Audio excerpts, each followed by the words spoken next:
After completing her education at school, Vera departed from a tiny rural town to Moscow to pursue further studies.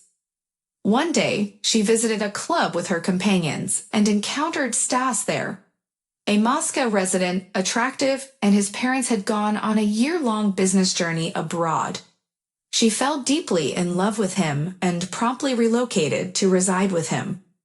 They resided on a higher floor, and her parents sent financial support. Each day, they frequented a club or hosted gatherings at their place. Initially, Vera enjoyed this lifestyle. Before she knew it, she accrued debts and missed classes, resulting in failing grades during the winter session. The possibility of her expulsion arose. Vera pledged to refocus her mind and retake her examinations. True to her word, she dedicated herself to her textbooks. Whenever Stas had visitors, she would isolate herself in the restroom. Eventually, she did retake the exams. However, she resolved to persuade Stas to settle down. He's in his final year, about to graduate. Come on, Varen, we only live once. Youth is a fleeting thing. When else to revel in merriment if not in our 20s? He carelessly replied. She felt embarrassed to inform her mother that she cohabits with a man without a stamp in her passport. When she phoned home, she deceived her by claiming she had married, signed the papers, and the wedding would take place upon the return of Stas's parents from a business trip. One day, Vera felt unwell during class. She experienced dizziness and nausea. Her memory failed, and she realized with dread that she might be expecting a child. A pregnancy test confirmed her suspicion. The due date was approaching, and Stas started pressuring her to undergo an abortion. They had a major argument for the first time, leading to Stas leaving and not returning home for 2 days. Vera couldn't contain her emotions, waiting anxiously and sobbing. Eventually, Stas came back, but not alone. He was accompanied by a tipsy blonde woman who could barely stand. Exhausted from the uncertainty and waiting, Vera couldn't hold back and yelled at Stas, trying to get rid of his companion. She won't leave, and if you don't like it, you can leave, he shouted back in a hysterical tone and struck Vera.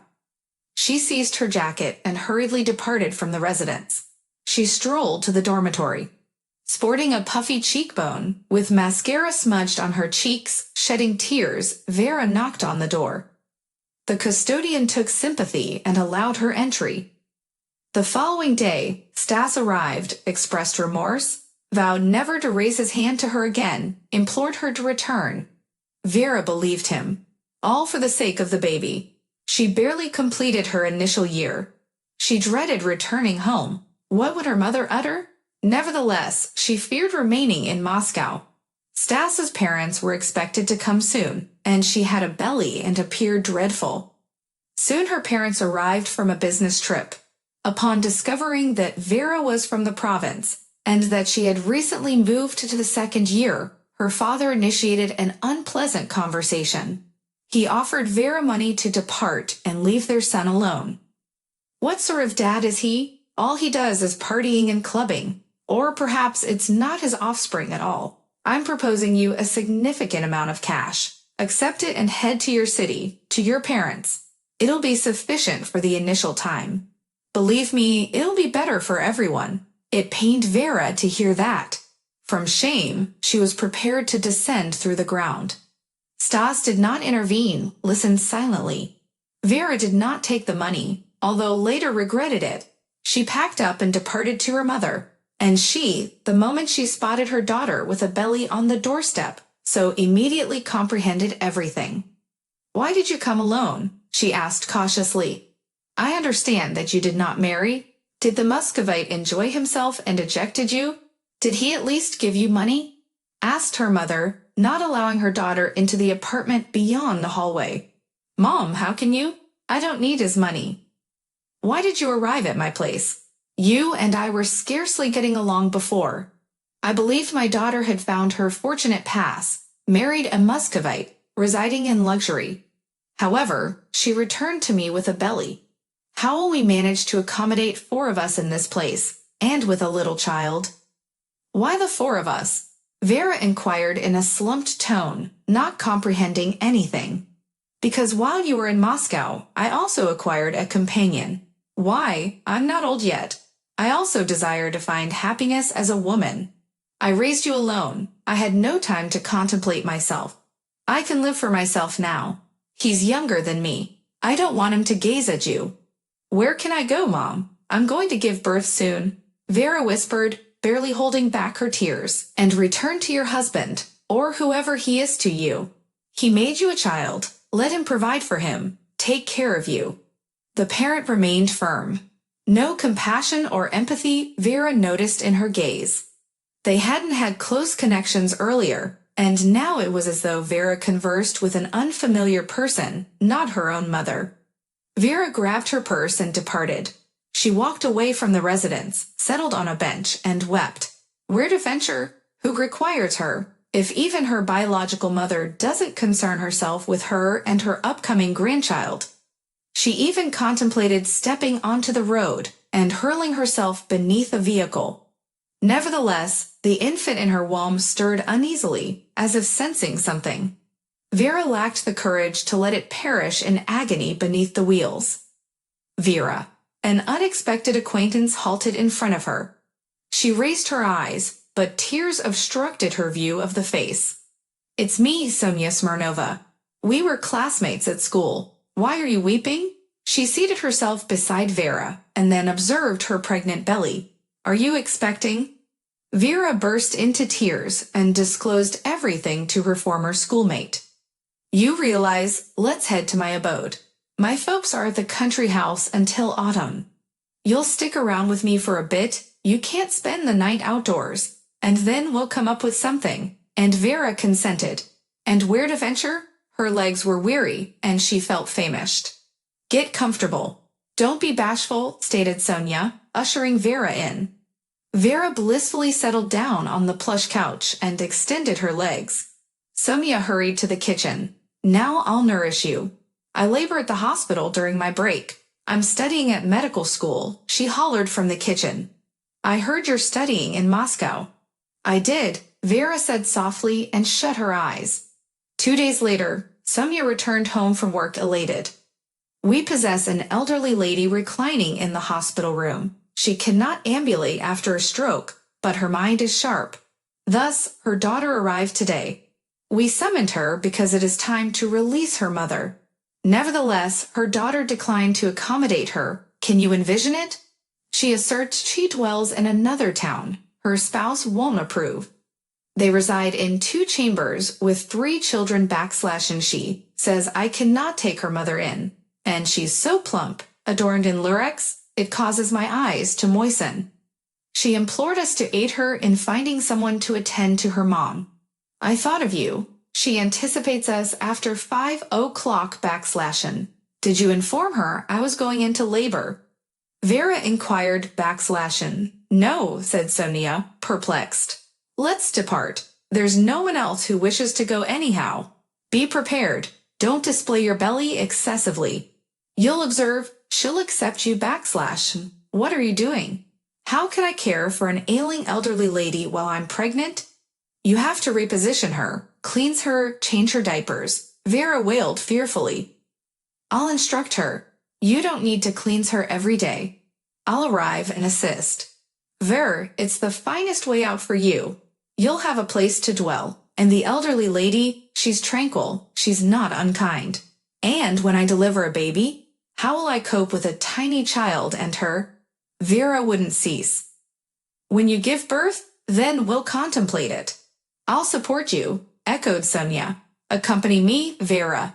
Vera was fearful, but if Sonia would aid, she could attempt. At least there would be a roof over their heads and food. They encountered a plump lady wearing an irritated expression on her countenance. Vera was thoroughly examined by her from head to toe. Expecting a baby? Can you handle it? She inquired. She's capable. I'll assist. I'm studying to become a nurse. I can administer injections. She has no place to stay. Her spouse discarded her. Sonia responded on behalf of Vera. I'm indifferent. She brought it upon herself. Don't get your hopes up. You won't receive an apartment. and I won't pay. I have no extra money. I have 3 children, and my eldest daughter will be starting university next year. Will you agree to take care of your mother in exchange for accommodation and meals? Here's a card. Mom's pension is at your disposal. Just ensure you spend it on your mother. I'll be monitoring. Don't forget to settle your bills. Here's my phone number, but don't call me without reason, only if it's serious. She took one final glance at her pals and her mother and departed. The friends exchanged looks and approached the elderly woman. She's called Anna Ivanovna, expressed Sonia / Greetings, Anna Ivanovna. I'm Vera. I'll reside with you. Sonia will also come and aid, conveyed Vera, / the elderly lady gazed at her stomach with moist eyes / Yes, I'm expecting, but I'll handle it, asserted Vera as confidently as possible / Her very own mother abandoned her, can you imagine? Sonia inserted / and Vera pulled her arm / Do you need anything? Water? Inquired Vera, / and the elderly woman mumbled something / That's her way of declining. I've already learned to comprehend. You'll learn soon enough. Let's go and check our food supplies. I'll rush to the store, and you rest, Sonia said, and led Vera out of the room / and thus, Vera commenced living with Anna Ivanovna. She was tranquil, but she often wept or her eyes turned watery. Vera wiped her tears, fed her from a spoon, and divulged her everything about her brief and challenging life. A month afterward, Vera experienced childbirth. Sonia looked after Anna Ivanovna during her time in the hospital. Vera delivered a lovely little girl and named her Alyonka. Initially, she feared that Anna Ivanovna's daughter would arrive and evict her, but she seemed to have forgotten about her mother. Vera spun around like a squirrel, tending to her crying daughter and the mooing old lady. One day, she left her daughter in the stroller near her bed and hurried to the kitchen, where the porridge on the stove had overflowed. Upon her return, Anna Ivanovna was humming something, and Alyonka was listening, falling asleep. In this way, Anna Ivanovna began to assist. Alyonka easily dozed off to the mooing, granting Vera some free time to handle household tasks. Time elapsed. Alyonka attempted to stand on her feet, but Anna Ivanovna's condition worsened significantly. Soon, she passed away peacefully in her slumber. Vera phoned Anna Ivanovna's daughter. She arrived to lay her mother to rest. She promptly declared that Vera should prepare her belongings. She no longer required her assistance. She's settled in here, I see, she said, observing Alyonka. I warned you that you wouldn't obtain the apartment. I'll sell it. Can I remain here until you sell it? I have nowhere to go, Vera inquired. Why should I care? While organizing her mother's belongings after the funeral, Anna Ivanovna's daughter discovered a will in the documents, which explicitly stated that Vera was the inheritor of the apartment. She shouted so much that she frightened Alyona. I won't let it be. I'll sue. She's a fraudster. She has nowhere to live. Maybe you sent my mother to the grave too. Vera, who didn't comprehend, phoned Sonia. She informed her that shortly before her demise, Anna Ivanovna requested to call a notary. She didn't talk nicely, but it was comprehensible. You were unwell with Alyonka, you didn't pay attention. I even invited a physician to observe her to confirm that she was rational. I felt bad for her. Don't fret, no court will evict a mother and child. All the neighbors will verify that her daughter hasn't been here for a year, and you looked after her mother, consoled the loyal Sonia. /Nan, so it happened. Vera stayed in Anna Ivanovna's flat. Over time, Alyonka went to preschool, and Vera got a job in the registrar's office, and also worked part-time as a nurse /non Vera recovered, exhaled. It seemed that all the difficulties were behind her, but suddenly her mother came to her. She sat down on a stool and wept. She told her that she'd undergone a complicated operation. She sold her apartment to cover the costs, so she came to Vera to live out her last days. Vera felt bad for her, a mother after all. One day Vera headed out for a stroll with her daughter and Sonia. The weather was pleasant and balmy. "Oh, I left my phone behind." Vera paused midway. "Oh, come on. Why do you require it?" Sonia inquired. "What if Mom falls ill? She won't be able to reach us." "Stay here with Alyanka. I'll be back in no time," Vera said and hurried back home. Upon arriving home, she unlocked the door with her key and overheard her mother conversing with someone on the phone.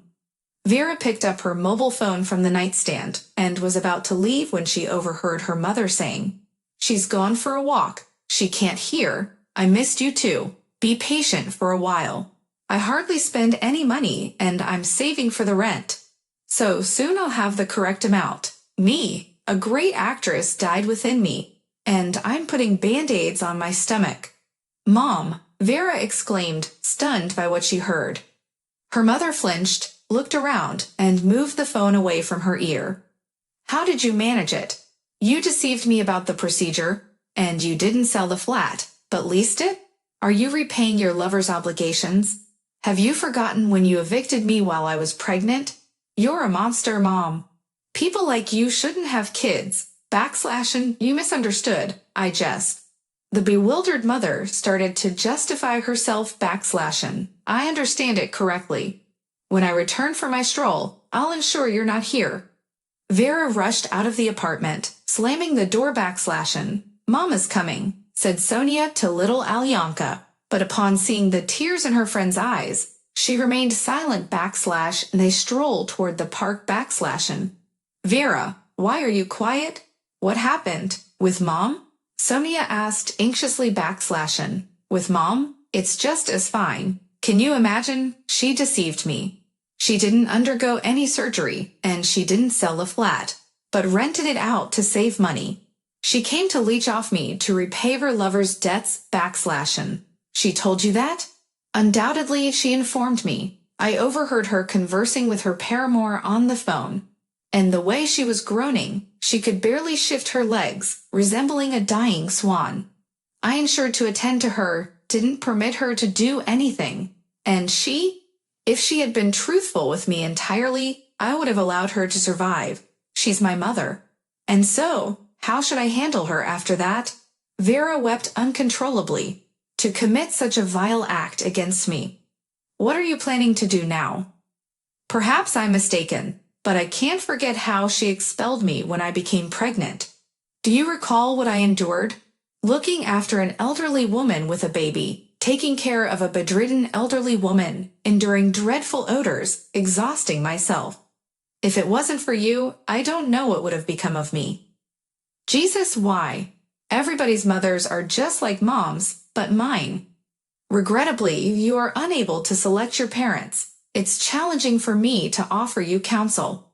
My mom passed away early. That's why I attended medical school. However, I would pardon her a lot if she were alive." Vera strolled home in apprehension.